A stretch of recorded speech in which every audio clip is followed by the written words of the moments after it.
اس لیے دین کی بیداری کے ساتھ ضروری ہے کہ ان کے پاس کوئی ایسا ہنر بھی ہو جو ان کی روزی کا ذریعہ بن سکے۔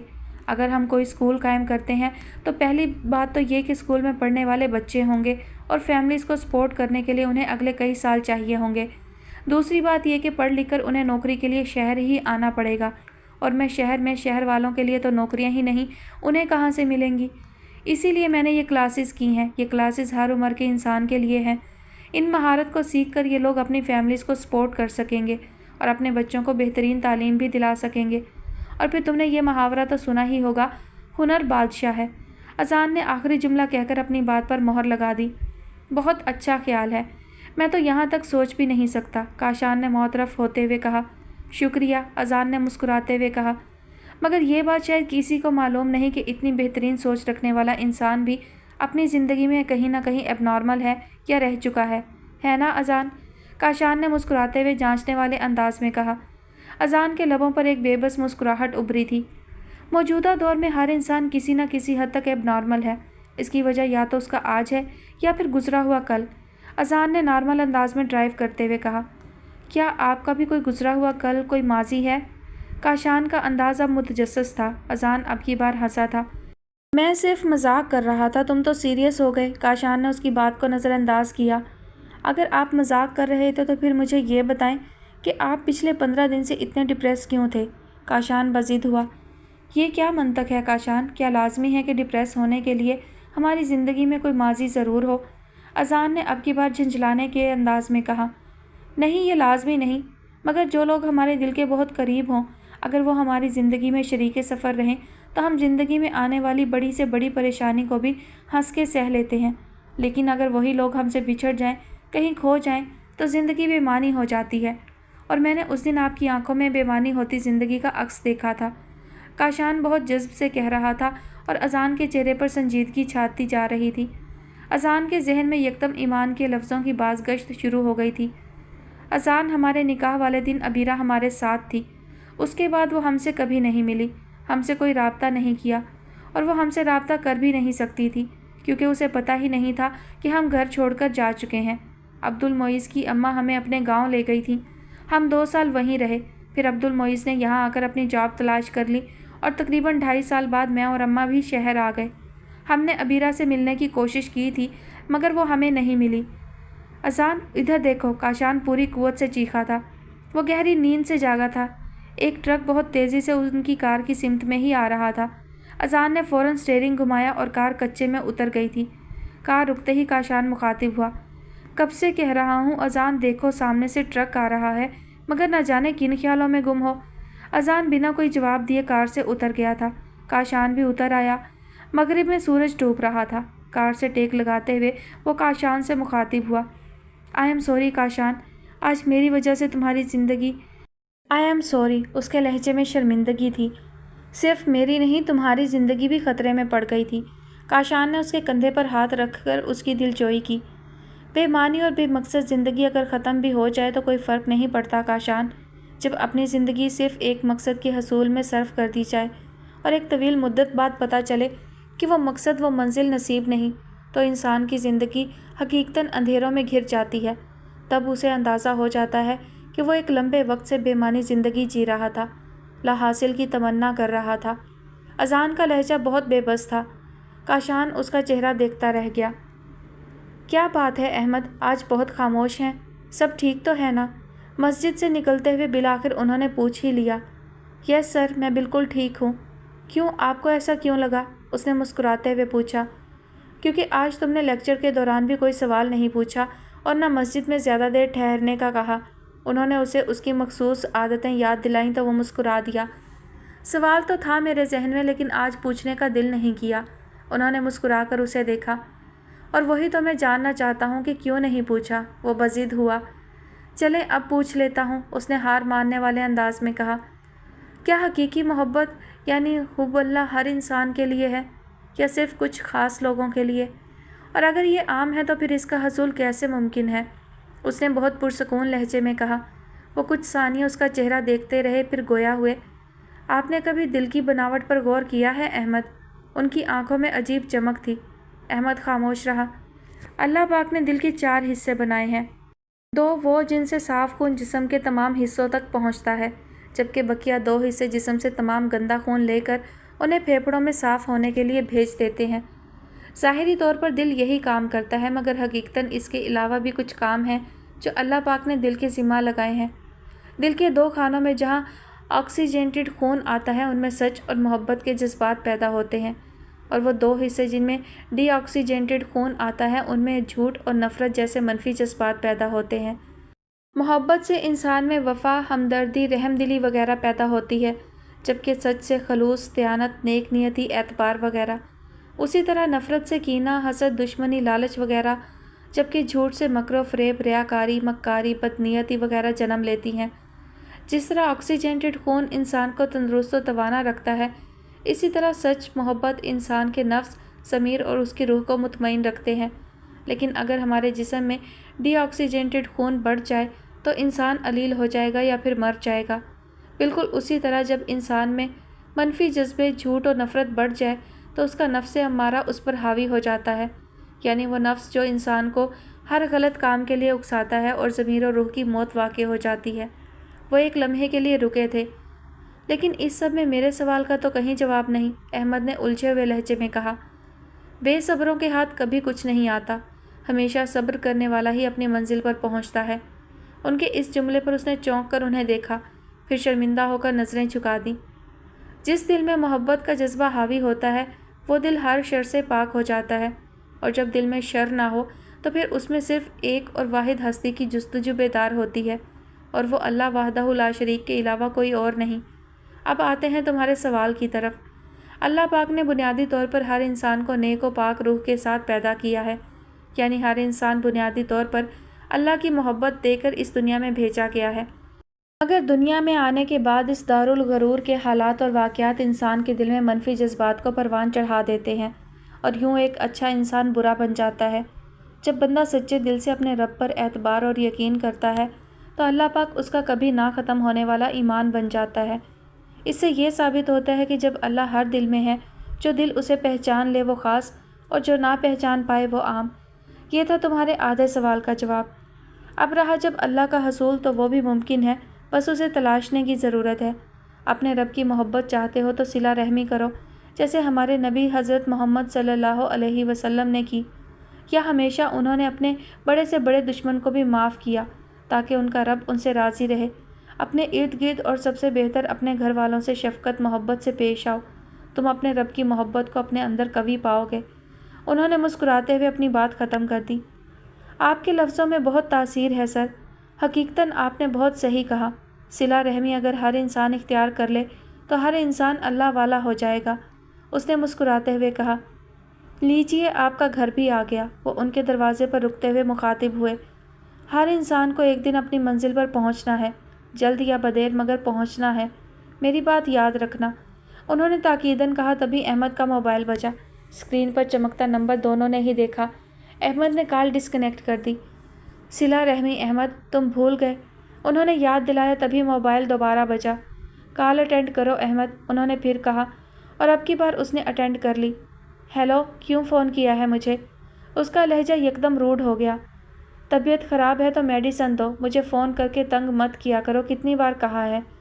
جب میرے پاس ٹائم ہوگا میں آ جاؤں گا، ان سے کہو۔ اتنا کہہ کر اس نے کال ڈسکنیکٹ کر دی۔ احمد تمہیں جانا چاہیے میرے مطابق، انہوں نے بہت دھیمے لہجے میں کہا۔ آپ تو سب جانتے ہیں سر، پھر بھی آپ یہ کہہ رہے ہیں؟ میری پوری زندگی خراب کر دی انہوں نے، اور آپ توقع کرتے ہیں کہ میں صلہ رحمی کروں ان کے ساتھ؟ اس کا لہجہ بہت کڑوا تھا۔ ہاں احمد، میں ایسی توقع رکھتا ہوں کیونکہ اسلام یہی کہتا ہے کہ اگر ماں باپ غلطی پر ہوں تو انہیں صلہ رحمی سے شفقت سے صحیح راستے پر لے آؤ، اور اس وقت تمہارا یہ فرض ہے کہ تم ان سے ملنے جاؤ کیونکہ تمہاری ماں ہے احمد، انہوں نے بہت نرمی سے اسے سمجھایا، اور اس نے سر جھکا دیا۔ وہ ان کی بات کبھی نہیں ٹالتا تھا اور آج بھی ٹالنے کا ارادہ نہیں رکھتا تھا۔ بہترین، بہت خوب، مجھے نہیں معلوم تھا کہ میرے بیٹے کی پسند اتنی اچھی ہے، انہوں نے سراہتے ہوئے لہجے میں جان سے کہا، اور وہ مسکرا دیا۔ گھر کا ہر کونا بہت حسین لگ رہا ہے، بس اب صرف کرسمس کی تیاری باقی رہ گئی ہے۔ میں 1-2 دن میں فارغ ہو جاؤں تو پھر چلیں، کچھ فرینڈز کے لیے گفٹس بھی لینے ہیں، اور ہاں تم یاد سے ریٹا کے لیے گفٹ لے لینا۔ ان کے آخری جملے پر اس کی تیوریوں پر بل ابھرنے لگے تھے مگر وہ خاموش رہا۔ ارے تمہارے پیپرز کیسے رہے؟ انہیں اچانک یاد آیا۔ اچھے رہے مگر ابھی صرف 2 ہوئے ہیں، اس نے اطمینان سے جواب دیا۔ مما ایک بات پوچھوں آپ سے؟ اس نے کچھ دیر توقف کے بعد کہا۔ ہاں کہو، وہ اس کی طرف متوجہ ہو چکی تھی۔ ڈیکوریشن کے دوران مجھے پتہ چلا کہ بابا کا اسٹڈی روم آپ نے کبھی کھولنے کی اجازت نہیں دی۔ مجھے اس کی وجہ سمجھ نہیں آئی۔ وہ بھی تو اسی گھر کا حصہ ہے۔ چاند کے لہجے میں الجھن تھی۔ اس کی 2 وجوہ ہیں، ایک یہ کہ وہ کمرہ کسی کے استعمال میں نہیں، اور دوسرا اس کمرے سے تمہارے بابا کی یادیں جڑی ہیں۔ تمہارے بابا کے جانے کے بعد جب بھی اس کمرے میں گئی تو شدید ڈپریشن کے دورے کا شکار ہوئی۔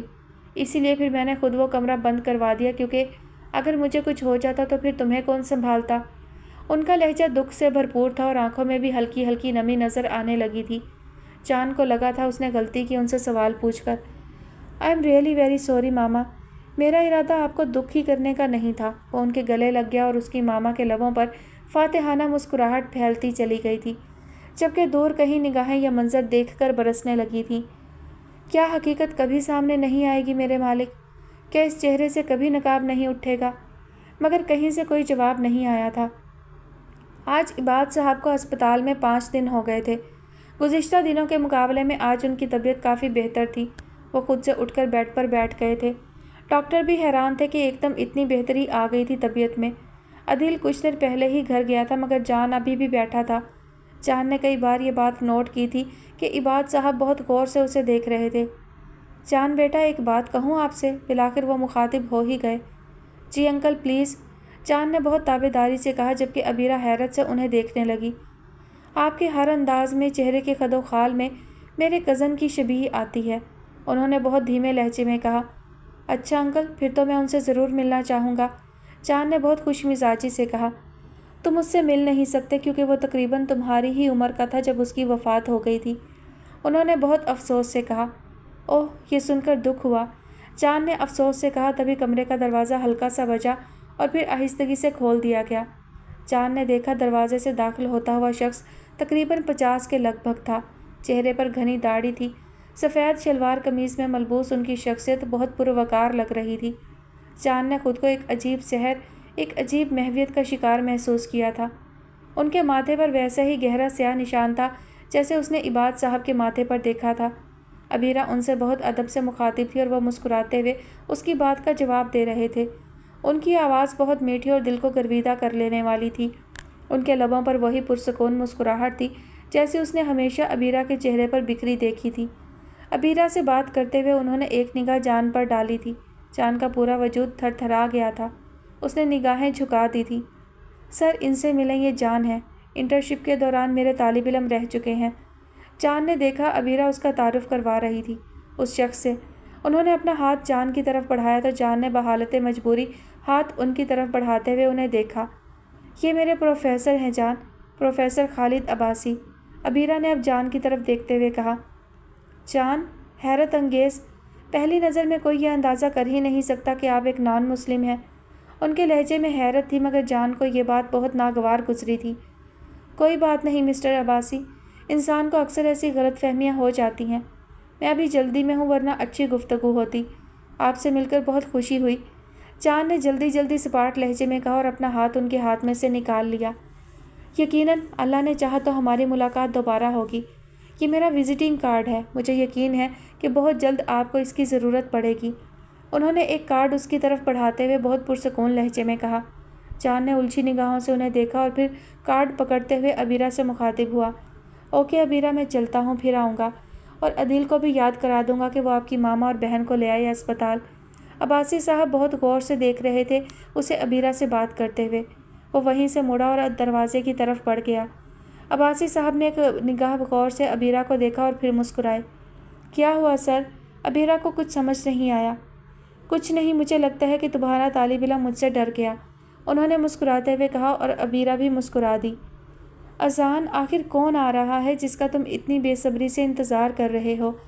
کاشان بہت دیر سے نوٹ کر رہا تھا کہ وہ ایئرپورٹ لاؤنج میں ادھر سے ادھر ٹہل رہا تھا اور بار بار گھڑی بھی دیکھ رہا تھا۔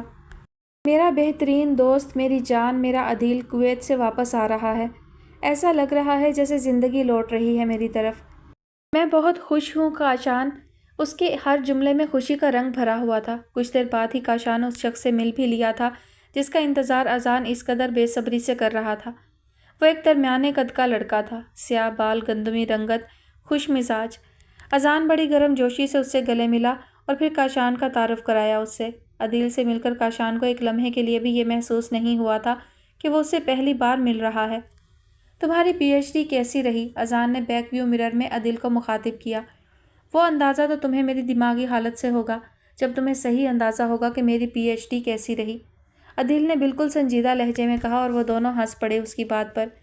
مجھے لگا تھا کچھ سدھار آ جائے گا تم میں، لیکن وہ عدیل ہی کیا جو بدل جائے، اذان نے ہنستے ہوئے تبصرہ کیا۔ یہ معاملہ صرف میرے ہی نہیں تمہارے ساتھ بھی ہے محترم، بدلے تو تم بھی نہیں ہو، تمہارے دل تک رسائی ہے مجھے، عدیل نے دعویٰ کیا، اور اس بات پر اذان نے نگاہیں چرائی تھیں جبکہ کاشان کے دل کو لگی تھی یہ بات۔ اذان کا بہترین دوست، وہ تو اذان کے بارے میں سب کچھ جانتا ہوگا۔ کاشان کا دماغ ایک دم ہی بیدار ہو گیا تھا۔ اذان نے موضوع بدل دیا، کار اپنی منزل کی طرف رواں دواں تھی۔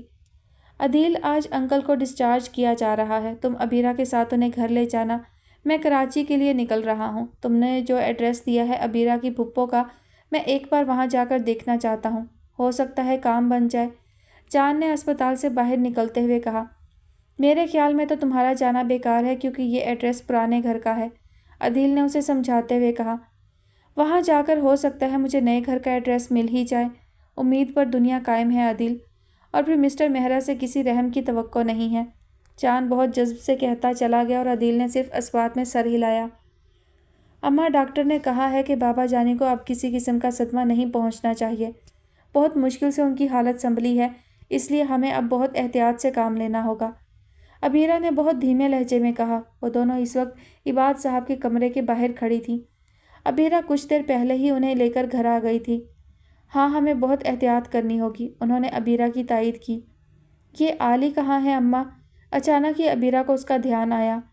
وہ ٹیوشن گئی ہے، بڑی مشکل سے چھوڑ کر آئی ہوں، تمہیں تو پتہ ہے نا پڑھائی میں تو اس کا دماغ لگتا ہے نہیں، بس پورا دن تصویریں بنوا لو اس سے۔ وہ خفا ہونے لگی تھی جبکہ ابیرہ مسکراتی ہوئی اندر کی طرف آ گئی۔ کپڑے چینج کر کے اس نے شکرانے کے نفل ادا کیے اور پھر بستر پر آ لیٹی تھی۔ درود شریف پڑھتے ہوئے اس کے ذہن میں وہ دن گھوم گیا جب اسپتال میں ادائیگی کرنے کے لیے اس کے پاس پیسے نہیں تھے اور جان نے ادائیگی کی تھی۔ اس دن ابیرہ کو جس قدر شرمندگی کا سامنا ہوا تھا، شاید اس کا اندازہ خود اس کے سوا اور کوئی نہیں کر سکتا تھا، اسی لیے اس نے اس شرمندگی کو مٹانے کے لیے اپنی سونے کی بالیاں اور سیٹ جو اس کی اماں نے شادی کے لیے بنوایا تھا بیچ دیا تھا۔ آج جان صبح کے بعد واپس نہیں آیا، ورنہ وہ تو دن میں 2 بار ضرور آتا ہے، اس نے لیٹے لیٹے سوچا۔ خیر جو بھی ہو، اللہ پاک، اس نے ہمیشہ میری بہت مدد کی ہے، تو اسے اس کا اجر ضرور دینا، اور اس کا سب سے بڑا اجر تو یہ ہوگا کہ تو اسے اپنی محبت عطا کرے، اپنی جستجو عطا کر دے، اپنی سب سے بڑی نعمت اپنے دین سے اسے سرفراز فرما، آمین۔ ابیرہ نے ہمیشہ کی طرح اپنے رب کو صدقے دل اور بہت سچائی سے پکارا تھا، مگر خود اسے یہ معلوم نہیں تھا کہ اس کے معصوم دل کی دعا جان کے لیے کتنی بڑی مصیبت، کتنا طویل امتحان بنے گی۔ صبح صادق کا وقت تھا، ہلکی خنک سی ہوا تھی، چاروں طرف بہت تیز روشنی پھیلی ہوئی تھی۔ وہ حتیم کے اندر خانہ کعبہ کے روبرو سجدہ ریز تھی، ایسا محسوس ہو رہا تھا جیسے ہر شے اپنے پاک و بلند بزرگی اور صاحب قدرت رب کی حمد و ثنا میں مصروف ہو، ہر نظارہ منور محسوس ہو رہا تھا۔ تبھی ایک بہت صاف اور خوش الہان آواز سنائی دی تھی، شاید مسجد الحرام میں کوئی اذان دے رہا تھا۔ آواز اتنی میٹھی تھی کہ وہ سجدے سے سر اٹھانے پر مجبور ہو گئی تھی۔ اس نے ادھر ادھر دیکھا مگر کوئی نظر نہیں آیا، بالآخر وہ اٹھ کر حتیم سے باہر نکل آئی۔ آواز خانہ کعبہ کے دوسری طرف سے آ رہی تھی۔ وہ آگے بڑھی تو بہت تیز روشنی اس کی آنکھوں کو خیرہ کرتی ہوئی محسوس ہوئی۔ وہ مزید آگے بڑھی تو آواز اور روشنی دونوں ہی مدھم ہو گئی تھیں، اور وہاں پہنچنے پر اسے آواز اب اگلی طرف سے آنے لگی۔ وہ گول چکر لگا کر اگلی طرف آئی تو پچھلی طرف سے آنے لگی تھی۔ اس طرح تقریباً 7 بار ہوا تھا اور اس نے 7 بار خانہ کعبہ کے چکر لگائے تھے، لیکن جب 7ویں بار وہ خانہ کعبہ کے روبرو آئی تو اس نے وہاں کسی کو احرام باندھے سجدے کی حالت میں پایا۔ پھر وہ شخص سجدے سے اٹھ کر اس کی جانب پلٹا، پرنور چہرہ، پرنور نگاہیں اور لبوں پر پھیلی مانوس مسکراہٹ، وہ اس کے روبرو تھا۔ ابیرہ اٹھو، اماں نے اسے جھنجھوڑا اور وہ ہڑبڑا کر اٹھ بیٹھی۔ یہ کیا خواب تھا؟ اس کا دماغ اب بھی خواب میں الجھا ہوا تھا۔ ابیرہ میں تم سے بات کر رہی ہوں، تم مجھے سن بھی رہی ہو؟ اس کی اماں نے ایک بار پھر اسے ہلایا۔ کیا ہوا اماں؟ وہ اب ان کی طرف متوجہ ہو گئی۔ عالی اب تک گھر نہیں آئی ہے ابیرہ، میرا تو دل ڈوبا جا رہا ہے، انہوں نے روتے ہوئے کہا اور ابیرہ کا دماغ گھومنے لگا۔ یہ آپ کیا کہہ رہی ہیں اماں؟ اس نے تیزی سے بستر سے اٹھتے ہوئے کہا اور کمرے سے باہر نکل گئی۔ گیلری میں رکھے فون کا ریسیور اٹھاتے ہوئے اس نے عالی کے سینٹر کا نمبر ڈائل کیا۔ کئی بار بیل جانے کے باوجود بھی کال ریسیو نہیں ہوئی تھی، جس کا مطلب تھا کہ سینٹر بند ہو چکا ہے۔ اس نے کال ڈسکنیکٹ کی اور پھر ایک ایک کر کے عالی کی دوستوں کو فون کیا۔ سب نے ایک ہی جواب دیا کہ سینٹر سے ساتھ نکلے تھے اور عالی گھر کی طرف ہی آ گئی تھی۔ کسی کو بھی کچھ نہیں پتا اماں، اس نے افسردگی سے فون کا ریسیور رکھتے ہوئے کہا۔ ابیرہ، ابیرہ، عباد صاحب کی آواز پر ان دونوں نے پریشان کن نظروں سے ایک دوسرے کو دیکھا۔ اماں آپ بابا کے پاس جائیں، میں آپ کسی اسپتال میں جا کر چیک کرتی ہوں، ایسا نہ ہو وہ کسی حادثے کا شکار ہو گئی ہو، ابیرہ نے ڈوبتے لہجے میں کہا۔ آپ بابا کو کچھ نہ بتائیے گا، اس نے اندر کی طرف بڑھتے ہوئے کہا اور میکان کی انداز میں عباد صاحب کے کمرے کی طرف بڑھ گئی تھی وہ۔ اندھی سڑک پر چلتے ہوئے اسے بہت شدید خوف محسوس ہو رہا تھا۔ سردیوں کی رات تھی، سڑکیں ویران تھیں۔ وہ رات کے اس وقت کبھی گھر سے باہر نہیں نکلی تھی، مگر آج قسمت نے اسے یہ دن بھی دکھایا تھا۔ وہ عدیل کے گھر گئی مگر اس کی بہن نے ابیرہ کی شکل دیکھتے ہی دروازہ بند کر دیا تھا۔ ابیرہ کو بہت دکھ ہوا اس کے رویے پر۔ کل تک یہی لوگ خلوص و اخلاق اور محبت و وفا کے پیکر تھے اور آج بے حسی اور بے مروتی کی مجسم حقیقت بن گئے تھے۔ زندگی ہر پل بدلتی ہے، کبھی ہم کامیابی کی انتہاؤں کو چھوتے اور کبھی زوال کی پستیوں میں پھینک دیے جاتے ہیں۔ کبھی ہمیں زندگی کی شاہراہ پر سفر کرنے کے لیے روشن راہیں فراہم کی جاتی ہیں اور کبھی ہر راہ تاریک کر دی جاتی ہے۔ روشن راہوں پر چلنے کے لیے ہمیں کسی سہارے کی ضرورت نہیں پڑتی، مگر تاریک راستے پر چلنے کے لیے ہمیں ضرورت ہوتی ہے ایک مضبوط سہارے کی۔ اور آپ کو پتہ ہے کہ وہ مضبوط سہارا کیا ہے ابیرہ؟ وہ مضبوط سہارا انسان کا اپنے رب پر توکل، اپنے رب پر ایمان ہے۔ صرف ایک اللہ ہی تو ہے جو انسان کے ہر اچھے اور برے وقت میں اس کے ساتھ رہتا ہے۔ اس لیے میں آپ کو تاکید کرتا ہوں کہ ہر حال میں اپنے رب کو یاد رکھیے گا، وہ ہمیشہ آپ کے ساتھ ہے۔ اس اندھیرے راستے پر چلتے ہوئے ابیرہ کو پروفیسر عباسی کی باتیں یاد آنے لگیں۔ مجھے یقین ہے اللہ تعالیٰ میرے ساتھ ہے، بس مجھے ہر حال میں ثابت قدم رکھ۔ یہ مشکلات وقتی ہیں مگر تیرا ساتھ کسی بھی انسان کے لیے وقتی نہیں ہے۔ وہ اب مین روڈ پر آ چکی تھی۔ سڑک پر اکا دکا گاڑیاں نظر آ رہی تھیں۔ اس نے ایک رکشے کو ہاتھ کے اشارے سے بلایا اور قریب آنے پر اسپتال چلنے کا کہا۔ 2 گھنٹے سے بھی زیادہ وقت ہو گیا ہے ابیرہ کو گئے۔ وہ پریشانی کی حالت میں صحن میں ٹہل رہی تھی۔ یکدم دروازہ بجا اور وہ بجلی کی رفتار سے دروازے کی طرف لپکی تھیں۔ آ گئی ابیرہ، عالی کو انہوں نے دروازہ کھولتے ہوئے کہا، مگر ان کی بات ادھوری ہی رہ گئی تھی کیونکہ دروازے پر ابیرہ نہیں بلکہ عدیل کھڑا تھا۔ السلام علیکم آنٹی، اس نے آگے بڑھ کر انہیں سلام کیا۔ انہوں نے دیکھا عدیل کے ساتھ بھی کوئی کھڑا تھا مگر گلی میں اندھیرا ہونے کے سبب وہ اسے دیکھ نہیں پائیں۔ وعلیکم السلام، انہوں نے اب عدیل کی طرف دیکھا۔ آنٹی یہ میرا دوست جان ہے، اسی نے ابیرہ کو جیل سے رہائی دلوائی تھی اور اسپتال میں بھی ابیرہ کی مدد کی، عدیل بولا۔ جان چند قدم آگے بڑھ کر روشنی میں آ کھڑا ہوا۔ انہوں نے اوپر سے نیچے تک اسے بغور دیکھا۔ Black jeans, black shirt, black ہی جیکٹ، صاف رنگت۔ ہیلو آنٹی، عباد انکل کیسے ہیں؟ وہ جواب دینے کے بجائے غیر یقینی نگاہوں سے اسے دیکھ رہی تھی۔ ان دونوں نے ایک دوسرے کی جانب دیکھا، پھر عدیل ان سے مخاطب ہوا۔ آنٹی، جان آپ سے عباد انکل کی طبیعت کا پوچھ رہا ہے۔ عدیل انہیں حواس میں واپس لایا۔ ہاں وہ ٹھیک ہیں۔ ان کا لہجہ کچھ کھویا کھویا سا تھا۔ انہوں نے ایک بار پھر غیر یقینی نگاہوں سے جان کو دیکھا۔ اندر آ جاؤ، باہر بہت ٹھنڈ ہے، وہ دروازے سے ہٹتے ہوئے بولیں۔ وہ دونوں اندر داخل ہو گئے۔ جان نے اندر داخل ہوتے ہوئے دیکھا گھر بہت سادہ طرز پر بنا ہوا تھا۔ گھر میں داخل ہوتے ہی سیدھے ہاتھ پر ایک کمرہ تھا جس کے ادھکھلے دروازے سے عباد صاحب چارپائی پر لیٹے نظر آ رہے تھے۔ صحن میں ایک تناور درخت کے نیچے تخت بچھا تھا۔ صحن کے اختتام پر ایک لکڑی کی گیلری سی بنی تھی جس میں بائیں طرف کچن تھا جس کے باہر ٹیلی فون رکھا تھا۔ وہ دونوں تخت پر بیٹھ گئے۔ آنٹی، ابیرہ گھر آئی تھی مجھ سے ملنے، سب خیریت تو ہے؟ اماں بتا رہی تھی، عدیل نے بیٹھتے ہوئے پوچھا۔ نہیں بیٹا، بہت بڑا مسئلہ ہو گیا ہے۔ عالی شام کو ٹیوشن گئی مگر اب تک گھر واپس نہیں آئی۔ اس کی ہر دوست سے پوچھ لیا مگر کسی کو کچھ پتہ نہیں، انہوں نے بہت پریشان کن لہجے میں کہا۔ یہ تو بہت برا ہوا۔ اب عدیل بھی پریشان ہو اٹھا تھا۔ میرے خیال میں پولیس کو انفارم کرنا بہتر ہوگا۔ آنٹی آپ ایسا کریں کہ مجھے اپنی بیٹی کی تصویریں اور نام بتا دیں، میں پولیس کو انفارم کرتا ہوں، چاند نے کھڑے ہوتے ہوئے کہا اور مڑا۔ انہوں نے اس بات میں سر ہلایا۔ تم کراچی سے کب واپس آئے؟ ان کے جانے کے بعد عدیل جان سے مخاطب ہوا۔ جس وقت تمہارا فون آیا میں اس وقت گھر کے باہر ہی پہنچا تھا، الٹے قدموں واپس آ گیا، چاند نے بہت نارمل انداز میں کہا۔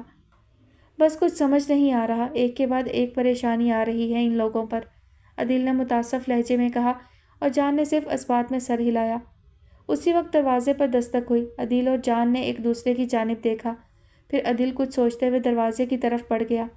دروازہ کھولنے پر عبیرہ کھڑی تھی۔ اس نے حیرت سے ان دونوں کو دیکھا۔ آپ لوگ اس وقت یہاں؟ اس نے اندر داخل ہوتے ہوئے حیرت سے پوچھا۔ تب تک اس کی اماں بھی آ گئی تھیں۔ عبیرہ، علی کا کچھ پتہ چلا؟ عبیرہ پر نگاہ پڑتے ہی انہوں نے بےتاب لہجے میں پوچھا۔ عبیرہ نے نفی میں سر ہلایا اور ان کا دل ڈوبنے لگا۔ آنٹی آپ پریشان نہ ہوں، یہ تصویر مجھے دیں، میں پولیس میں کیس فائل کروا دیتا ہوں، یقیناً بہت جلد آپ کی بیٹی کا پتہ چل جائے گا۔ جان نے آگے بڑھ کر ان کے ہاتھ سے تصویر لیتے ہوئے تسلی بخش انداز میں کہا۔ میری بیٹی کا نام عالیانہ عباد ہے اور یہ ہمارا لینڈ لائن نمبر ہے۔ انہوں نے کاغذ کا ایک ٹکڑا بھی اس کی طرف بڑھایا۔ جان، یہ آپ کی ڈیوٹی نہیں ہے کہ ہر پرابلم میں آپ ہماری مدد کے لیے پہنچے، عبیرہ نے بہت روکھے لہجے میں کہا۔ جان کو اس کا یہ رویہ سمجھ نہیں آیا۔ اچانک اسے کیا ہو گیا تھا؟ مجھے پتہ ہے کہ آپ کو میری مدد کی ضرورت نہیں ہے، مگر شاید آپ اپنی ہی کہی ہوئی بات بھول گئی کہ یہ میرا رب ہی جانتا ہے کہ وہ کس سے کیا کام لینا چاہتا ہے۔ ہو سکتا ہے اس نے فی الحال میرے لیے یہی لکھا ہے کہ میں ہر پرابلم میں آپ کی مدد کروں۔ میں ٹھیک کہہ رہا ہوں نا مس عبیرہ؟ جان نے اس کے انداز میں ہی کہا اور عبیرہ لاجواب ہو کر رہ گئی۔ چلو عدیل، اس نے عبیرہ کی جانب دیکھتے ہوئے عدیل سے کہا اور دروازے کی طرف پیش قدمی کی، جبکہ عبیرہ کسی گہری سوچ میں ڈوب گئی۔ 5:20 احرام نے کہا اور طوبا نے ایک بار پھر دروازے کی طرف دیکھا۔ پتہ نہیں اذان کہاں رہ گئے، طوبا نے پریشان کن لہجے میں کہا۔ 5:21 احرام ایک بار پھر بولا۔ طوبا نے گھبرا کر اسے دیکھا۔ اگر اب تم نے کچھ بولا تو، طوبا نے دھمکی آمیز لہجے میں کہا۔ اوکے سوری بھائی، لیکن اب ہم صرف 10 منٹ اور انتظار کریں گے۔ تمہیں پتہ ہے نا آج مما بابا آ رہے ہیں انکل آنٹی سے ملنے تاکہ شادی کی تاریخ طے کر دیں، اور اب کی بار کچھ نہیں کرنا طوبا، ورنہ میں قاضی سے کہوں گا زبردستی نکاح پڑھا دے، احرام نے ایک ہی سانس میں کہا اور طوبا ہنس دی۔ ہاں تو پڑھوا لینا نکاح، اتنی لڑکیاں ہوں گی شادی میں، طوبا نے اسی کے انداز میں کہا۔ طوبا، اس نے مصنوعی خفگی سے کہا اور پھر دونوں ایک ساتھ ہنس دیے۔ وہ دونوں اس وقت ایک کیفے میں تھے۔ اذان طوبا سے ملنا چاہتا تھا۔ میں کال کرتی ہوں اسے، طوبا نے تنگ آ کر کہا۔ ہیلو اذان، میں اور احرام آپ کا کب سے انتظار کر رہے ہیں، آپ کہاں رہ گئے؟ اس کے کال ریسیو کرتے ہی طوبا نے کہا۔ اوہ میں تو بھول ہی گیا تھا، دراصل میں ایک پریشانی میں مبتلا ہوں، میری والدہ کی طبیعت اچانک خراب ہو گئی تھی اور میں ڈاکٹر کے پاس لے کر گیا ہوا تھا، اس پریشانی میں آپ دونوں کو انفارم کرنا بھول گیا، آئی ایم سوری، اذان نے تفصیلی بتایا۔ اوہ یہ تو بہت افسوس کی بات ہے، ویسے اب طبیعت کیسی ہے ان کی؟ طوبا نے افسوس کرتے ہوئے پوچھا۔ وہ اب بہتر ہیں، اب تو ہم گھر بھی آ گئے ہیں، اذان نے پرسکون لہجے میں کہا۔ ویسے میں اور احرام آپ کے گھر آ جائیں تو آپ مائنڈ تو نہیں کریں گے؟ طوبا نے پرسوچ لہجے میں پوچھا۔ بالکل بھی نہیں، بلکہ مجھے بہت خوشی ہوگی اور مجھ سے زیادہ خوشی تو میری والدہ کو ہوگی، آپ ان کی خوشی کا اندازہ بھی نہیں کر سکتی طوبا۔ اذان کا لہجہ کچھ زبانی تھا۔ طوبا چونکی۔ کیا مطلب؟ اس نے کچھ نہ سمجھ آنے والے انداز میں کہا۔ مطلب آپ کو خود سمجھ آ جائے گا، آپ احرام کو فون دیں، میں اسے ایڈریس سمجھاتا ہوں۔ اذان نے اسے مزید الجھا دیا، مگر اس نے مزید کچھ پوچھنے کے بجائے احرام کی طرف فون بڑھا دیا۔ عبیرہ تمہارے بابا کی طبیعت خراب ہو رہی ہے، جلدی چلو، وہ تمہیں بلا رہے ہیں۔ وہ نماز پڑھ کر بیٹھی ہی تھی اور درود شریف کی تسبیح پڑھ رہی تھی۔ آج جمعہ تھا۔ وہ فوراً ہی اٹھی اور بہت تیزی سے ان کے کمرے کی طرف بڑھی۔ کمرے میں داخل ہوتے ہی اس نے دیکھا عباد صاحب کے ماتھے پر پسینہ چمک رہا تھا۔ وہ جلدی سے ان کی چارپائی پر آ کر بیٹھ گئی اور ان کا ہاتھ تھاما۔ ہاتھ بالکل ٹھنڈا تھا، چہرے پر شدید کرب کے آثار تھے۔ بابا ہم ابھی اسپتال چلتے ہیں، آپ کو کچھ نہیں ہوگا، اس نے کانپتے لہجے میں کہا اور انہیں اٹھانے کی کوشش کی، مگر انہوں نے نفی میں سر ہلا دیا۔ اب نہیں عبیرہ، اب یہ کوشش مت کرو، زندگی کے لیے ایک بار جدوجہد کی جاتی ہے، بار بار نہیں، انہوں نے لڑکھڑاتی زبان سے کہا۔ میرا وقت پورا ہو گیا ہے، مجھے اپنے رب کے پاس واپس جانا ہے، وہ بمشکل اپنی بات مکمل کر پا رہے تھے۔ ان کی اس حالت پر عبیرہ کی اماں نے آہو بکا شروع کر دی تھی۔ خود عبیرہ کی آنکھوں سے بھی آنسو بہہ رہے تھے۔ صبح تک تو ان کی طبیعت بالکل ٹھیک تھی، پھر اچانک نہ جانے کیا ہو گیا انہیں، عبیرہ کو سمجھ نہیں آ رہا تھا۔ میری آخری خواہش ہے عبیرہ، تمہاری آواز میں سورہ رحمان سننا چاہتا ہوں تاکہ میرا دم اپنے رب کی شکر گزاری کرتے ہوئے نکلے۔ انہوں نے اب اٹک اٹک کر اپنا جملہ مکمل کیا۔ عبیرہ نے ان کا ہاتھ ان کے سینے پر رکھ کر اپنا ہاتھ ان کے ہاتھ پر رکھا اور آنکھیں بند کر کے پڑھنا شروع کیا، مگر آج اس کی آواز لڑکھڑا رہی تھی۔ عباد صاحب کی آنکھیں اس پر ہی جمی تھیں۔ جیسے جیسے عبیرہ تلاوت کر رہی تھی ان کے چہرے پر سکون پھیلتا جا رہا تھا۔ ان کی آنکھیں دھیمے دھیمے پتھرانے لگی تھیں اور عبیرہ کی تلاوت ختم کرتے ہی بالکل بے جان ہو گئی تھیں۔ عبیرہ کو پل بھر کے لیے محسوس ہوا کہ اس کے دل کی دھڑکن تھم گئی ہو۔ اس کی اماں کی آہو بکا میں اضافہ ہو گیا۔ عبیرہ نے کانپتے اور بے جان ہوتے ہاتھوں سے ان کی آنکھیں بند کی اور دعا پڑھی۔ اس کے حواس اب اس کا ساتھ چھوڑنے لگے تھے۔ ارد گرد کی ہر شے دھندلانے لگی تھی۔ اس نے کوشش کی حواس بحال رکھنے کی، مگر وہ کامیاب نہ ہو پائی اور چکرا کر زمین پر آ گری۔ اس کا ذہن تاریکیوں میں ڈوب گیا تھا۔ اس نے تیسری بار عبیرہ کا لینڈ لائن نمبر ڈائل کیا تھا۔ پچھلی 2 بار کسی نے کال اٹینڈ نہیں کی تھی، اب کی بار 2-3 بیلز میں ہی کال اٹینڈ ہو گئی تھی۔ ہیلو عبیرہ، وہ فوراً بولا۔ آپ کون؟ دوسری جانب سے کسی بچی نے پوچھا۔ عبیرہ سے بات کروا دیں، اس نے جواب دینا مناسب نہیں سمجھا۔ عبیرہ باجی بہت دیر سے بے ہوش ہیں، عباد انکل کا انتقال ہو گیا ہے، اس نے جواب دیا۔ کیا یہ کب ہوا؟ وہ شوق کے سبب بول نہیں پا رہا تھا۔ آج دوپہر ظہر کے بعد، اس بچی نے اب بھی ویسے ہی جواب دیا۔ اس نے موبائل کان سے ہٹایا اور دیوار سے ٹیک لگا کر غیر یقینی حالت میں کھڑا ہو گیا۔ یہ کیسے ممکن ہے؟ وہ کل رات تک تو بالکل ٹھیک تھے، پھر اچانک ایسا کیا ہو گیا انہیں؟ جان خود کلامی کرنے لگا۔ جان چلیں، اس کی ماما نے کار پورچ میں داخل ہوتے ہوئے کہا۔ وہ اس وقت ان کے ساتھ کرسمس کی شاپنگ کے لیے جا رہا تھا۔ ریٹا اور اس کی ماما بھی آ رہی ہیں، شاپنگ کے بعد تم اور ریٹا ڈنر پر چلے جانا اور میں اور جینیفر گھر آ جائیں گے، انہوں نے اسے اطلاع دی۔ وہ اپنی جگہ اب بھی بے حس و حرکت کھڑا تھا۔ کیا ہوا جان؟ انہوں نے پلٹ کر اس کی جانب دیکھا۔ ماما، عبیرہ کے فادر کی ڈیتھ ہو گئی ہے، اس نے بہت افسوس کیا۔ تو پھر اس میں اتنا پریشان ہونے والی کیا بات ہے؟ وہ کوئی تمہارے رشتہ دار نہیں تھے اور نہ ہی وہ لڑکی تمہاری رشتہ دار ہے، انہوں نے بہت بے پرواہ لہجے میں کہا۔ ماما، ایک انسان کی زندگی ختم ہو گئی اور آپ کے لیے یہ ایک بہت نارمل بات ہے۔ جان حیرت غم سے نڈھال ہوا۔ جان بچہ مت بنو، دنیا میں روز ہزاروں لوگ مرتے ہیں، وہ کوئی خاص نہیں۔ ان کے لہجے میں سفاکی تھی۔ وہ عبیرہ کے فادر تھے، جان نے ٹھوس لہجے میں کہا، اور عبیرہ بھی خاص نہیں ہے ہمارے لیے۔ ان کا انداز اب بھی ویسا ہی تھا۔ لیکن میرے لیے ہے، جان اب بھی اپنی بات پر ڈٹا رہا۔ کیوں بے وقوف بن رہے ہو جان؟ کیوں نہیں دیکھ سکے جان تم؟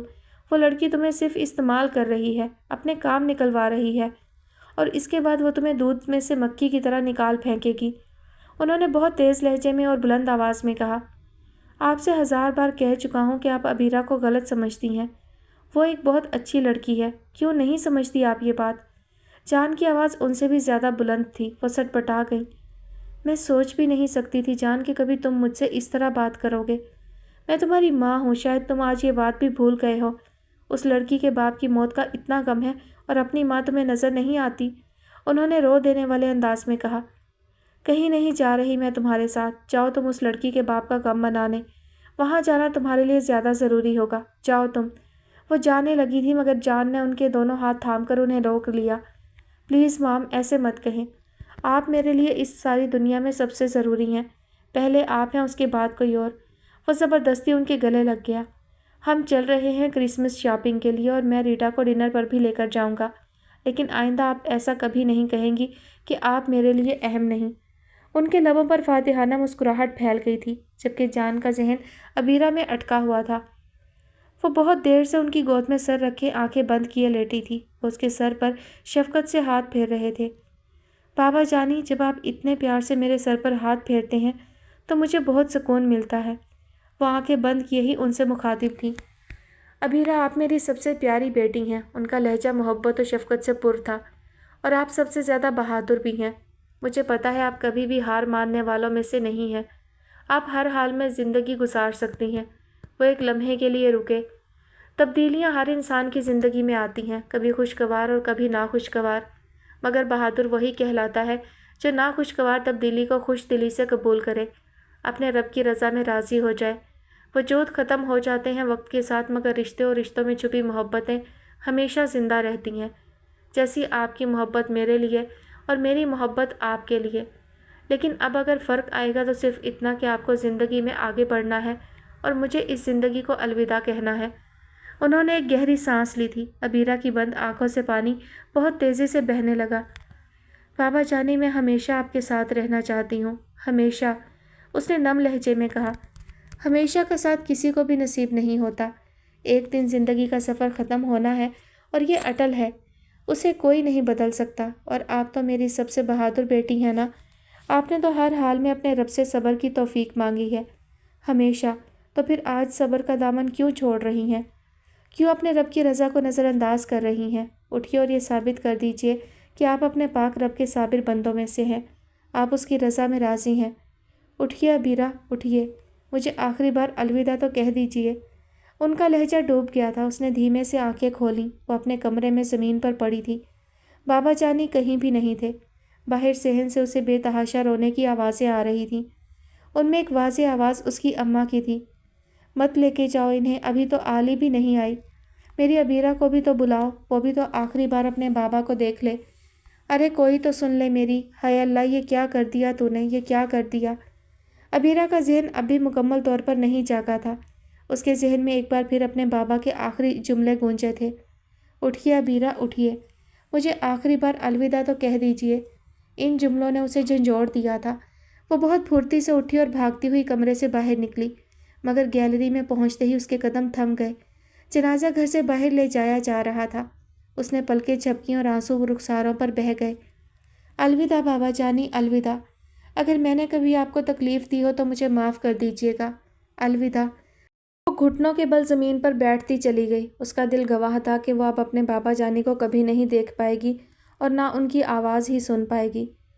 یہ لیں جان آپ کا کرسمس کا گفٹ، ریٹا نے ایک پیکٹ اس کی طرف بڑھاتے ہوئے کہا۔ وہ دونوں اس وقت شہر کے ایک معروف ہوٹل میں بیٹھے تھے۔ جان نے ایک نظر اس پیکٹ کو پھر ریٹا کو دیکھا۔ سوری، میں گفٹس لینا پسند نہیں کرتا کیونکہ مجھے کسی کی بھی لائی ہوئی چیزیں پسند نہیں آتی، اس لیے میں گفٹ قبول ہی نہیں کرتا، جان نے بے حد بیزار لہجے میں کہا۔ اوہ، مجھے پتہ نہیں تھا۔ ریٹا شرمندہ ہو گئی۔ ویٹر کھانا لے آیا۔ کھانا سرو ہوتے ہی جان نے بہت تیزی سے کھانا کھانا شروع کر دیا۔ لگتا ہے آپ کو بہت جلدی ہے جان۔ ریٹا کو اس کا یہ انداز بہت عجیب لگ رہا تھا۔ ہاں، وہ دراصل میرے ایک بہت کلوز فرینڈ کے فادر کی ڈیتھ ہو گئی ہے اور مجھے وہاں جانا ہے، اس نے اسی طرح کھاتے ہوئے کہا۔ اوہ آئی سی، اس کا مطلب آپ یہاں زبردستی آئے ہیں، اپنی مرضی سے نہیں، ریٹا نے اسے غور سے دیکھتے ہوئے کہا۔ جان کے تیزی سے چلتے ہوئے ہاتھ رک گئے، مگر اس نے پھر کھاتے ہوئے کہا، تم کچھ کہنا چاہتی ہو؟ جان نے بے پرواہی سے کہا۔ آپ کچھ زیادہ جلدی میں ہیں، ریٹا نے چبھتے ہوئے لہجے میں کہا۔ ہاں میں ہوں، لیکن اگر آپ کو پریشانی ہے تو مجھے کوئی فرق نہیں پڑے گا اگر آپ یہ رشتہ ختم کرنا چاہیں۔ جان کے لہجے میں اب بھی بے پرواہی تھی۔ اس کا مطلب تو بنتا ہے کہ ہمارا رشتہ آپ کے لیے کوئی معنی نہیں رکھتا، ریٹا نے پلیٹ میں چمچ گھماتے ہوئے کہا۔ میرے لیے سب سے زیادہ ضروری میری مما ہیں اور آپ ان کی پسند ہیں۔ جان اپنی پلیٹ ختم کر چکا تھا۔ مینیو کارڈ میں پیسے رکھتے ہوئے وہ اٹھنے لگا۔ تو آپ کی پسند کون ہے؟ ریٹا کا انداز اب بھی وہی تھا۔ جان نے جواب دینے کے بجائے کہا، میں باہر ہوں، اپنی پلیٹ ختم کر کے آ جاؤ۔ نہیں، مجھے اور بھوک نہیں ہے، ریٹا نے اپنی جگہ سے اٹھتے ہوئے کہا۔ جیسے تمہاری مرضی، جان نے بہت روکھے لہجے میں کہا اور پلٹ کر ہوٹل کے گیٹ کی طرف قدم بڑھا دیے۔ مسلمانوں، تم کو کسی طرح کی مشکل پیش آئے تو صبر اور نماز سے مدد لو، بے شک اللہ صبر کرنے والوں کا ساتھی ہے۔ مسجد سے فجر کی اذان کی آواز آ رہی تھی۔ وہ اپنی اماں کے سینے پر سر رکھے بیٹھی تھی۔ تمام رات آنکھوں میں ہی کٹ گئی تھی۔ محلے کی عورتیں جنازے کے فوراً بعد ہی چلی گئی تھیں، جبکہ خاندان کی کچھ عورتیں رکی تھیں، مگر ان کے تیور بھی کچھ خاص ٹھیک نہیں تھے۔ وہ سرگوشیوں میں عباد صاحب کی موت کا ذمہ دار عبیرہ کو ٹھہرا رہی تھیں۔ وہ اٹھی اور وضو کے لیے کمرے سے نکل گئی۔ فجر کی نماز پڑھ کر وہ صحن میں بچھے تخت پر آ بیٹھی۔ اس کے بابا جانی روزانہ فجر کی نماز کے بعد یہاں بیٹھ کر تلاوت کیا کرتے تھے اور وہ خود بھی ان کے ساتھ تلاوت کیا کرتی تھی، مگر آج وہ یہاں اکیلی بیٹھی تھی۔ ابیرہ کا دل ڈوبنے لگا اور آنسو امڑنے لگے۔ اس نے پلکیں مضبوطی سے بند کر کے آنسوؤں کو ضبط کیا اور وہ کامیاب رہی تھی۔ کافی دیر تک وہ وہیں بیٹھی رہی اور اپنے بابا کی باتوں کو یاد کرتی رہی تھی۔ فون کی بیل نے اسے سوچ کے صحرا سے باہر نکالا۔ وہ اٹھ کر فون کی طرف بڑھی۔ پوری رات ہو گئی ہے اس فون کو بجتے، اٹھانے پر کوئی بولتا ہی نہیں۔ اندر سے کسی خاتون کی آواز آئی تھی۔ السلام علیکم، ابیرہ نے رسیور اٹھاتے ہوئے کہا۔ ابیرہ، خدا کا شکر ہے، آپ ٹھیک تو ہیں نا؟ دوسری جانب جان تھا۔ جان، ابیرہ نے اس کی آواز پہچانتے ہوئے کہا۔ یس جان، آپ ٹھیک تو ہیں نا؟ مجھے پتہ چلا تھا عباد انکل کا۔ مجھے یقین نہیں آ رہا تھا۔ ایک رات پہلے تک تو وہ بالکل ٹھیک تھے، پھر وہ اپنا جملہ مکمل نہیں کر پایا۔ پتہ ہی نہیں چلا انہیں کیا ہوا۔ وہ صبح تک تو بالکل ٹھیک تھے، میں نے صبح ان سے بات بھی کی تھی۔ پھر اچانک دوپہر میں ان کی طبیعت خراب ہو گئی اور صرف چند لمحوں میں میری آنکھوں کے سامنے میرے ہاتھوں میں انہوں نے اپنا دم دے دیا اور میں… ابیرہ کی آواز اس کا ساتھ چھوڑ گئی تھی۔ پلیز ابیرہ، روئے مت، آپ ہی کہتی ہیں نا انسان کو ہر حال میں صبر کرنا چاہیے۔ پھر آج آپ اپنی بات سے کیسے پھر رہی ہیں؟ آپ تو بہت بہادر ہیں ابیرہ۔ جان کو خود اپنی آواز بھی رندی ہوئی محسوس ہوئی تھی۔ ہاں مجھے یاد ہے، لیکن میں نے کبھی بھی بابا جانے کے بغیر اپنی زندگی کا تصور ہی نہیں کیا تھا۔ شاید اسی لیے بہت کوشش کے باوجود بھی میں آنسو ضبط نہیں کر پا رہی۔ ابیرہ کا لہجہ اب بھی نم تھا۔ ابیرہ، زندگی میں صبر کرنے کا سب سے آسان حل یہ ہے کہ ہم اپنے سے کمتر کو دیکھیں۔ آپ ان خوش نصیبوں میں سے ایک ہیں ابیرہ، جس نے باپ کی شفقت، محبت، لاڈ، پیار، غصہ سب کچھ دیکھا ہے۔ لیکن مجھے دیکھو، میں اپنے بابا کے نام کے سوا ان کے بارے میں مکمل طور پر کچھ بھی نہیں جانتا۔ یہاں تک کہ میں نے تو آج تک ان کی کوئی تصویر بھی نہیں دیکھی، تو ان کی محبت اور شفقت تو بہت دور کی بات ہے میرے لیے۔ لیکن مجھے اس پر کوئی پچھتاوا نہیں ہے اور نہ دکھ، کیونکہ میں یہی سوچتا ہوں کہ شاید یہی بہتر تھا، اسی لیے ایسا ہوا۔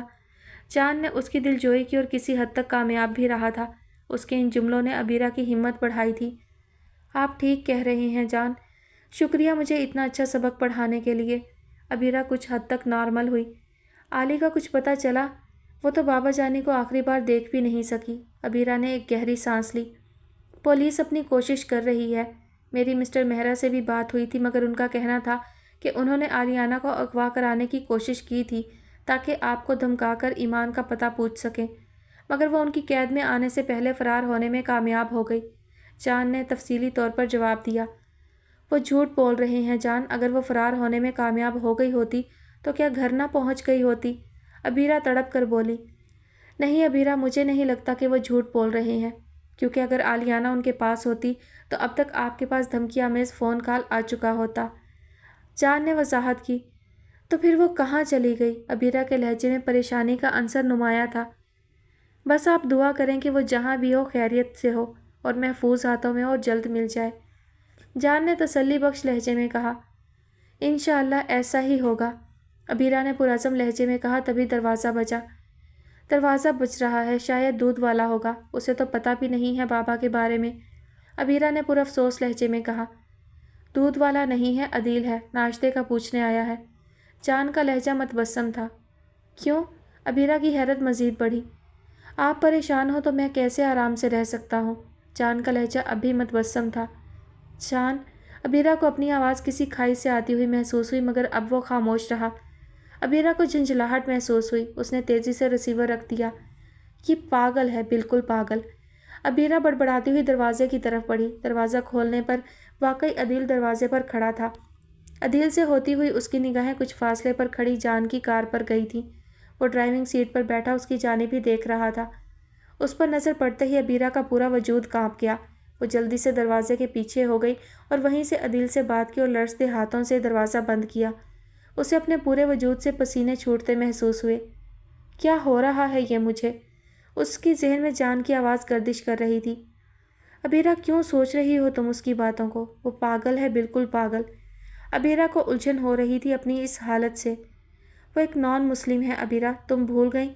اس کا دھوکہ، اسلام کو جان نے اپنانے کی خواہش نہیں رکھتا وہ شخص، اور تم سے اسلام کے بہانے ملتا رہا۔ وہ شخص اللہ سے محبت تو درکنار اسے جانتا بھی نہیں۔ ایسے شخص کی کوئی بھی بات تمہیں اس کی طرف متوجہ نہیں کر سکتی، ہرگز نہیں۔ اس نے اپنے دل کو مطمئن کیا اور اس لمحے وہ جان کے ہر احسان کو فراموش کر گئی تھی۔ کار بہت تیزی سے کراچی ہائی وے پر دوڑ رہی تھی۔ اس نے گھڑی میں ٹائم دیکھا، 5:45 بج رہے تھے۔ اس نے گردن گھما کر ایک بار پھر ابیرہ کی جانب دیکھا۔ وہ اب تک پتھر کے بت کی طرح بیٹھی تھی۔ ابیرہ، آخر پرابلم کیا ہے؟ کچھ تو بولیں۔ آپ اپنی والدہ کو اس طرح اکیلا چھوڑ کر کہاں جا رہی ہیں اور کیوں؟ جان نے بہت الجھے ہوئے لہجے میں کہا۔ پچھلے 1 گھنٹے میں وہ یہ سوال کئی بار پوچھ چکا تھا، مگر ابیرہ نے کوئی جواب نہیں دیا تھا۔ 1 گھنٹے پہلے اس نے ابیرہ کو گھر سے سفری بیگ اٹھائے باہر نکلتے دیکھا تھا۔ اسے دیکھ کر ابیرہ اس کی جانب آ گئی تھی اور اسے کراچی بس اسٹاپ ڈراپ کرنے کا کہا تھا، مگر اس نے بس اسٹاپ ڈراپ کرنے کے بجائے خود اسے کراچی چھوڑنے کا فیصلہ کیا۔ اماں نے مجھے گھر سے نکال دیا ہے، بہت دیر بعد ابیرہ بولی۔ لیکن کیوں؟ جان سمجھ نہیں پایا تھا۔ وہ مجھے ہمیشہ کے لیے کھونا نہیں چاہتی، جس طرح انہوں نے بابا جان اور علی کو کھو دیا ہے۔ ابیرہ کی آواز کسی گہری کھائی سے آتی ہوئی محسوس ہو رہی تھی۔ آنٹی کا یہ سوچنا غلط تو نہیں ابیرہ، آپ کا کوئی بھی خیر خواہ یہی چاہے گا، جان نے بہت جذب سے کہا۔ ابیرہ نے پلٹ کر اسے دیکھا۔ وہ میرا اچھا سوچ سکتی ہیں، لیکن کیا ان کا اچھا سوچنا میرا حق اور فرض نہیں؟ ابیرہ نے تیز لہجے میں کہا۔ آپ ٹھیک کہہ رہی ہیں ابیرہ، لیکن اس وقت سوال آپ کی زندگی کا ہے۔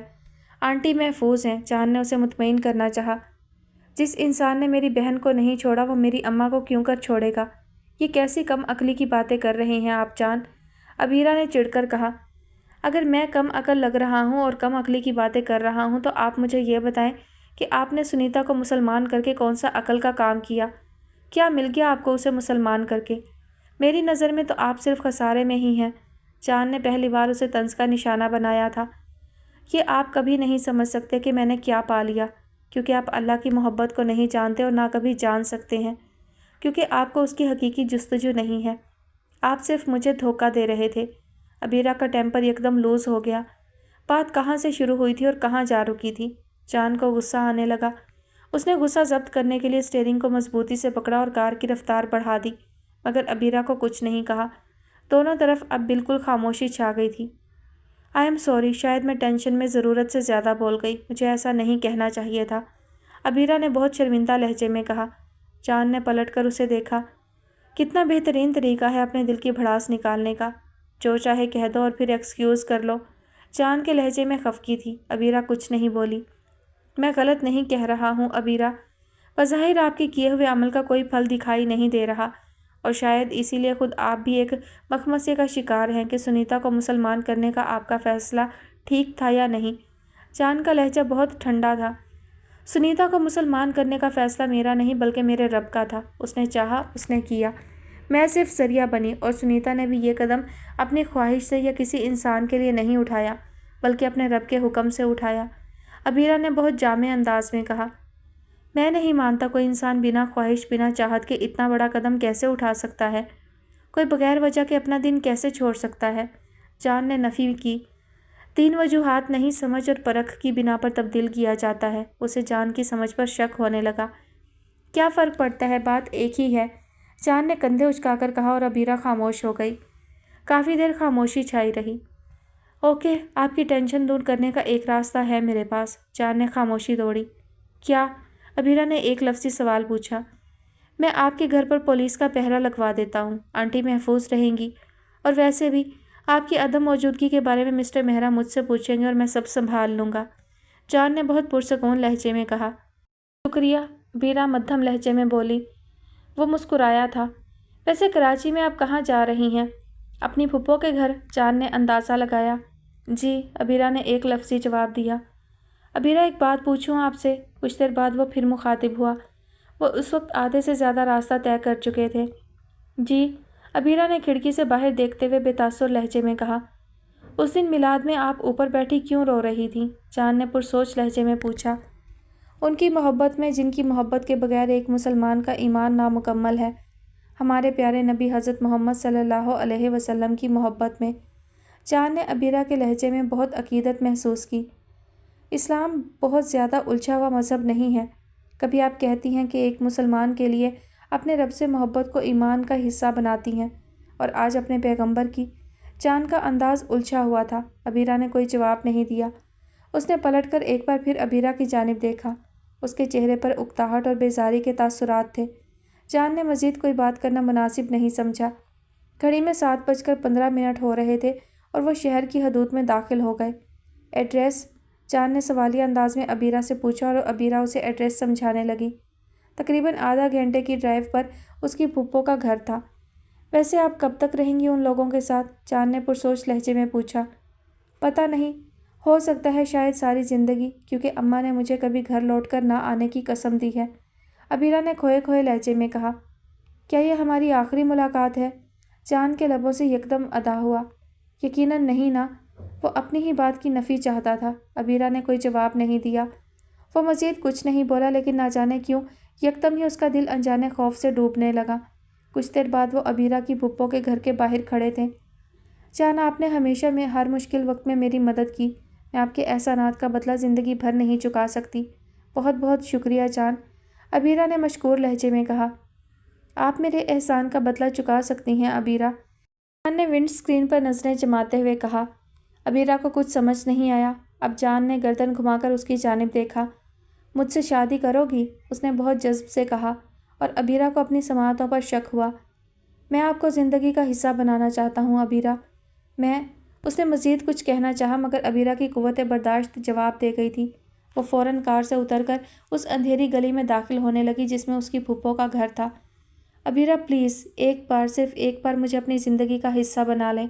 میں وعدہ کرتا ہوں میں اپنا دین چھوڑ دوں گا۔ میں اب آپ کے بغیر اپنی زندگی کا تصور نہیں کر سکتا۔ آپ میرے لیے بہت اہم ہیں عبیرہ۔ میں آپ کے لیے، صرف آپ کے لیے مسلمان ہو سکتا ہوں۔ صرف ایک بار ہاں کہہ دیجیے عبیرہ۔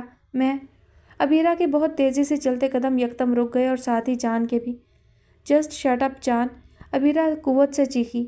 میں ایک ایسے انسان کو ہرگز اپنی زندگی کا حصہ نہیں بنا سکتی جو اللہ سے محبت نہیں رکھنا چاہتا۔ نہیں، ہرگز نہیں۔ مسٹر جان ویراج چوہان، کوئی بھی جعل ساز عبیرہ کی زندگی کا حصہ نہیں بن سکتا۔ عبیرہ کے ایک ایک لفظ سے غم، غصہ اور نفرت جھلک رہی تھی۔ جان کو اپنی رگوں میں خون جمتا محسوس ہوا۔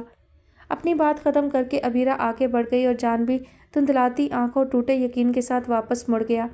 اسے شک نہیں تھا وہ یہ بازی ہارا تھا اور بری طرح ہارا تھا۔ وہ کسی بلند چوٹی سے منہ کے بل گرا تھا۔ اپنے چاروں طرف صرف اندھیرا محسوس ہو رہا تھا اور واپسی کا سفر اسے اسی اندھیرے میں کرنا تھا۔ یہ آپ کی گولیاں اور پانی، اس نے ہاتھ آگے کر کے انہیں دوائی دیتے ہوئے کہا۔ انہوں نے منہ بسوڑتے ہوئے دوائی لی۔ تمہارے یہ آج کے ڈاکٹرز بڑی کڑوی دوائیں دیتے ہیں، مجھے ایک آنکھ نہیں بھاتے، انہوں نے ناراضی سے کہا۔ ہم اگلی دفعہ آپ کی پسند کے ڈاکٹر کے پاس چلیں گے، اس نے مسکراتے ہوئے کہا۔ ہائے اللہ، تو کیا تم چاہتے ہو اگلی دفعہ بھی میں بیمار پڑ جاؤں؟ وہ تڑپ کر بولی تھی۔ ارے نہیں اماں، بھائی اپنے پسندیدہ ڈاکٹر کے پاس تو آپ ویسے ہی چلی جائیں گی، چند باتیں کرنے کے لیے، اس نے شرارت سے کہا۔ چپ شریر، ماں کو ستاتا ہے۔ انہوں نے بہت پیار سے اس کے کندھے پر ہاتھ مارا تو وہ ہنس دیا۔ احمد بیٹا، زندگی کا کوئی بھروسہ نہیں، بس میں اپنی زندگی میں ہی تمہیں ہنستا بستا دیکھنا چاہتی ہوں۔ انہوں نے بہت پیار سے اس کے سر پر ہاتھ رکھا۔ اس نے مدھم پڑتی مسکراہٹ کے ساتھ سر جھکا دیا۔ کر لوں گا اس سال شادی اماں، انشاءاللہ، انہوں نے حسرت سے اس کی جانب دیکھا۔ ہر سال تم یہی کہتے ہو، آخر وہ کون سا سال ہوگا جب تمہارا یہ جملہ سچ ہوگا؟ انہوں نے محبت اور حسرت سے پوچھا۔ جب میری تلاش ختم ہو جائے گی، وہی سال میری زندگی کا سب سے خوش نصیب سال ہوگا، اس نے گردن جھکائے جواب دیا۔ تبھی دروازہ بجا تھا۔ اندر آ جاؤ، اس نے کہا۔ ایک ملازم داخل ہوا۔ سر، آپ کے کچھ مہمان آئے ہیں، ملازم نے مؤدبانہ لہجے میں کہا۔ انہیں یہیں لے آؤ، اس نے نارمل لہجے میں کہا۔ مہمانوں کو یہاں کیوں بلوا رہے ہو؟ اماں نے سوالیہ لہجے میں پوچھا۔ کیونکہ وہ مہمان بہت اسپیشل ہیں اماں، آپ کو ان سے مل کر بہت خوشی ہوگی، اس نے سسپینس پیدا کرتے ہوئے کہا۔ کیوں بھائی، کیا تمہاری بیوی آئی ہے؟ کیونکہ مجھے سب سے زیادہ خوشی اسی سے مل کر ہوگی، انہوں نے ہنستے ہوئے کہا۔ بیوی نہیں سمجھیں، اس کی بہن آئی ہے، اس نے انہی کے انداز میں کہا۔ تبھی دروازہ بجا اور اس نے اٹھ کر دروازہ کھولا۔ اندر آ جاؤ، وہ آنے والوں سے مخاطب تھا، ان کی نگاہیں دروازے پر ہی تھیں۔ کمرے کے دروازے سے ایک لڑکا لڑکی اندر داخل ہوئے تھے۔ اس لڑکی پر نظر پڑتے ہی ان کی آنکھیں حیرت سے پھیلتی چلی گئی تھیں۔ کیا جو وہ دیکھ رہی تھی وہ حقیقت تھی؟ کیا وہ وہی تھی، ان کی پیاری بیٹی آلیانہ عباد؟ آلی، ان کے منہ سے حیرت کے سبب نکلا اور انہوں نے بیڈ سے فوراً اٹھنا بھی چاہا تھا۔ احمد نے آگے بڑھ کر انہیں اٹھایا، اس کے قریب پہنچ کر غیر یقینی حالت میں اس کے چہرے کو چھونے لگی، جیسے انہیں یقین ہی نہ آ رہا ہو کہ وہ واقعی ان کے سامنے تھی۔ آلیانہ، ان کی آنکھوں سے آنسو بہنے لگے۔ انہوں نے اسے اپنے گلے سے لگا لیا۔ کہاں چلی گئی تھی تم؟ کہاں چلی گئی تھی؟ وہ بلک بلک کر رو رہی تھی۔ طوبیٰ کو کچھ سمجھ نہیں آ رہا تھا کہ یہ کیا ہو رہا ہے۔ وہ تو یہاں اذان کی والدہ سے ملنے آئی تھی، مگر یہاں صورتحال اس کی سوچ کے برعکس تھی۔ کتنا پریشان ہو گئی تھی میں، کتنا روئی تھی تم لوگوں کے لیے، دن رات تمہارے حفظ و امان کی دعائیں مانگتی رہی ہوں۔ انہوں نے اس کے ماتھے کا بوسہ لیا۔ کون ہیں آپ اور میرا کیا رشتہ ہے آپ سے؟ طوبیٰ کے لہجے میں اجنبیت تھی۔ کیا ہو گیا عالی تمہیں؟ تم اپنی ماں کو نہیں پہچان رہی؟ انہوں نے درد سے بھرپور لہجے میں کہا۔ ماں؟ طوبیٰ حیران رہ گئی۔ تم مجھے پہچان کیوں نہیں رہی عالیانہ؟ ان کے لہجے میں گھبراہٹ تھی۔ احمد کہ مجھے پہچان کیوں نہیں رہی؟ انہوں نے اپنے بیٹے کی طرف دیکھا اور طوبیٰ کو لگا شاید ان کا دماغی توازن ٹھیک نہیں ہے، جبھی وہ اذان کو احمد بلا رہی ہیں بار بار۔ احرام، تم طوبیٰ کو لے کر نیچے چلو، میں آتا ہوں۔ اس نے احرام کو مخاطب کیا اور طوبیٰ کو لے کر وہ دروازے سے باہر نکل گیا۔ احمد کیوں بھیج دیا تم نے اسے؟ اتنے سال بعد تو وہ… احمد نے ان کی بات کاٹی۔ اماں آپ میری بات سنیں، ادھر بیٹھیں۔ اس نے انہیں بیڈ پر بٹھایا۔ عالیانہ آپ کو نہیں جانتی کیونکہ اسے کچھ یاد نہیں، اس کی یادداشت کھو چکی ہے۔ وہ جن لوگوں کے ساتھ ہے انہیں ہی اپنی فیملی سمجھتی ہے۔ 10 سال پہلے وہ کون تھی وہ بھول چکی ہے۔ اب وہ طوبیٰ یامین ہے، عالیانہ عباد نہیں۔ اس نے ان کے قدموں میں بیٹھتے ہوئے انہیں تفصیلی سمجھایا۔ یہ تم کیا کہہ رہے ہو احمد؟ ان کے لہجے میں دکھ صاف چھلک رہا تھا۔ یہ کیسا انصاف ہے میرے مالک؟ میری بیٹی اتنے سالوں بعد مجھے ملی اور وہ مجھے جانتی بھی نہیں۔ یہ ٹھیک نہیں ہے، انہوں نے پرتکلیف لہجے میں کہا۔ اماں یہ ناشکری ہے، آپ یہ کیوں بھول گئیں کہ وہ ٹھیک ٹھاک ہمارے سامنے ہے، محفوظ ہاتھوں میں ہے۔ ہماری توقعات کے برعکس اس کے ساتھ کچھ برا نہیں ہوا اور یہ ہماری خوش نصیبی ہے۔ ہمیں شکر کرنا چاہیے اپنے رب کا۔ اس نے بہت محبت سے انہیں سمجھایا۔ اب آپ آرام کریں۔ اس نے انہیں لٹا دیا۔ تم وعدہ کرو احمد اسے دوبارہ لے کر آؤ گے، میں اس سے ملنا چاہتی ہوں۔ وہ یقین دہانی چاہتی تھی۔ میں وعدہ کرتا ہوں، اب آپ سو جائیں، ڈاکٹر نے آپ کو آرام کا کہا ہے۔ اس نے کمبل اڑھایا اور پھر کمرے سے باہر نکل آیا۔ سیڑھیاں اترتے ہوئے اس نے انہیں لاؤنج میں بیٹھے دیکھا۔ اسے دیکھتے ہی احرام اپنی جگہ سے اٹھا۔ یہ کیا تھا اذان؟ آپ کی ماما طوبیٰ کو اپنی بیٹی ہی کہہ رہی تھی، کیوں؟ کیا وہ واقعی طوبیٰ کی ماما ہے؟ احرام ایک ہی سانس میں کہتا چلا گیا۔ ریلیکس احرام، میں پہلے طوبیٰ سے بات کر لوں۔ وہ طوبیٰ کے سامنے بیٹھتے ہوئے بولا۔ یہ سب کیا تھا اذان؟ مجھے… طوبیٰ نے سر اٹھا کر اس کی جانب دیکھا۔ میں نے آپ کو بتایا تھا نا طوبیٰ کہ آپ حقیقتاً عالیانہ عباد ہیں۔ آپ کی فیملی 10 سال پہلے بکھر گئی تھی۔ آپ کے بابا جان کی وفات ہو گئی ہے۔ آپ کی فیملی میں آپ کے علاوہ آپ کی ایک بڑی بہن بھی تھی، عبیرہ۔ آپ حادثاتی طور پر اپنی فیملی سے بچھڑ گئی تھیں۔ اذان نے تفصیلی طور پر بتایا۔ بہن؟ تو پھر آپ کون ہیں میرے؟ اور آپ کا نام احمد ہے یا اذان؟ طوبیٰ الجھن کا شکار ہوئی۔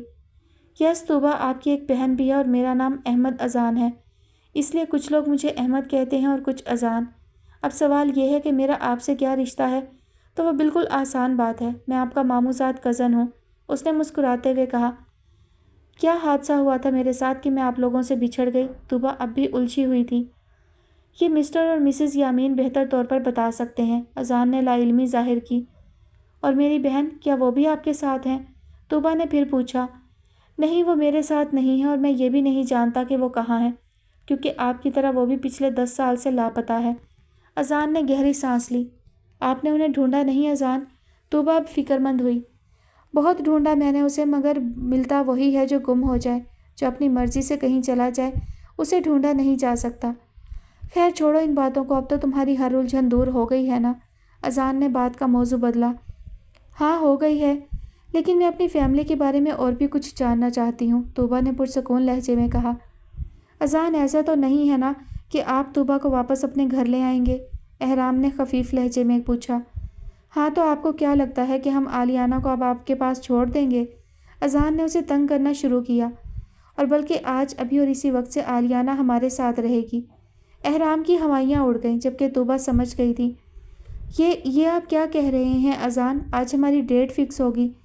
اگر میں اکیلا جاؤں گا تو انکل آنٹی پوچھیں گے کہ میں طوبیٰ کو کہاں چھوڑ آیا ہوں۔ احرام بوکھلا گیا۔ تم کہہ دینا کہ مجھ سے بات کر لیں، اور ویسے بھی طوبیٰ میری بہن ہے تو اس کی شادی تو ہم اپنی مرضی اور پسند سے کریں گے۔ احرام کا چہرہ بالکل اتر گیا۔ اذان بس کریں، احرام کی برداشت کا اتنا امتحان نہ لیں۔ اس معاملے میں یہ بہت کمزور دل ہے، طوبا نے کھڑے ہوتے ہوئے کہا اور اذان ہنس دیا۔ کیا یہ سب مذاق تھا؟ احرام نے حیرت سے اسے دیکھا۔ بہت ہی بھدا مذاق تھا، احرام نے تبصرہ بھی کیا۔ سوری احرام، لیکن تم بہت سیدھے ہو۔ شادی کے بعد طوبا تمہیں بہت آرام سے بیوقوف بنائے گی، اذان نے ہنستے ہوئے کہا۔ بہت شکریہ آپ کی بات کا، لیکن یہ مذاق میں کبھی نہیں بھولوں گا، احرام نے اذان سے مصافحہ کرتے ہوئے کہا۔ چلیں طوبا، وہ پھر طوبا سے مخاطب ہوا۔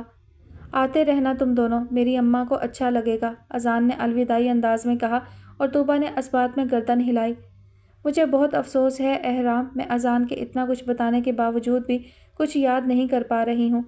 میں ان کے لیے ویسا کچھ محسوس نہیں کر سکتی جیسا تم سب کے لیے کرتی ہوں، طوبا نے افسوس سے کہا۔ کوئی بات نہیں، لیکن اذان کے لیے کچھ محسوس مت کرنا پلیز۔ احرام کا لہجہ بہت عاجز تھا اور طوبا ہنس پڑی تھی۔ ہمارے چینل کو بہت سراہا گیا ہے اور بہترین ٹی وی چینل کا ایوارڈ بھی ملا۔ آپ کیوں نہیں آئے اذان؟ کاشان نے اس کے سامنے ایک فائل رکھتے ہوئے کہا اور اذان نے مسکراتے ہوئے فائل پر سائن کر دیا۔ بیٹھو کاشان، آج مجھے تم سے کچھ ضروری باتیں کرنی ہیں، اذان نے فائل بند کرتے ہوئے کہا اور کاشان بیٹھ گیا۔